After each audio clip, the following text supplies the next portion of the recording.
Reverse ageing అనేది సాధ్యమా? దీనికి సంబంధించి ఒక పెద్ద ప్రాజెక్టే స్టార్ట్ అయింది. అదే ప్రాజెక్ట్ బ్లూ ప్రింట్. దాని సృష్టికర్త బ్రాన్ జాన్సన్ అన్నమాట. ఈయన అమెరికా బేస్డ్ టెక్ మిలియనేర్. ఈయన ఒక పెద్ద ప్రాజెక్ట్ స్టార్ట్ చేశారు. అదే ప్రాజెక్ట్ బ్లూ ప్రింట్. మొదట్లో అంటే ఇప్పుడు తనపైన తనే ఎక్స్పెరిమెంట్ చేసుకుంటున్నారు. కొత్తగా వినూత్నమైన విధానాలతో ఈ ఎక్స్పెరిమెంటేషన్ అనేది జరుగుతుందనమాట. బ్రియాన్ జాన్సన్ అసలు వయసు అంటే ఆయన డేట్ ఆఫ్ బర్త్ ఇదంతా చూసుకుంటే ఆయన వయసు 47 సంవత్సరాలు. ఎంత వీలైతే అంత యంగ్‌గా ఉండటానికి ఆయన ట్రై చేస్తున్నారనమాట.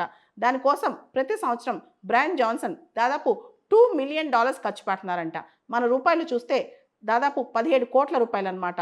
ఆయన జిరోదా సీఈఓ నిఖిల్ కామత్ ఇంటర్వ్యూకొచ్చారు. ఆ ఇంటర్వ్యూలో కూర్చొని కొన్ని నిమిషాల తర్వాత ఇండియాలో అసలు ఎయిర్ క్వాలిటీ బాలేదని చెప్పి అక్కడ ఇంటర్వ్యూ మధ్యలోనే వదిలేసి వెళ్ళిపోయాడనమాట. వస్తూ వస్తూ కూడా ఆక్సిజన్ మాస్క్ ఇవన్నీ పెట్టుకొచ్చాడు. ఆయన ఇండియాకి వస్తూ కూడా బ్రాన్ జాన్సన్ తన ఫుడ్, తన డైట్ తనే క్యారీ చేసుకున్నాడనమాట.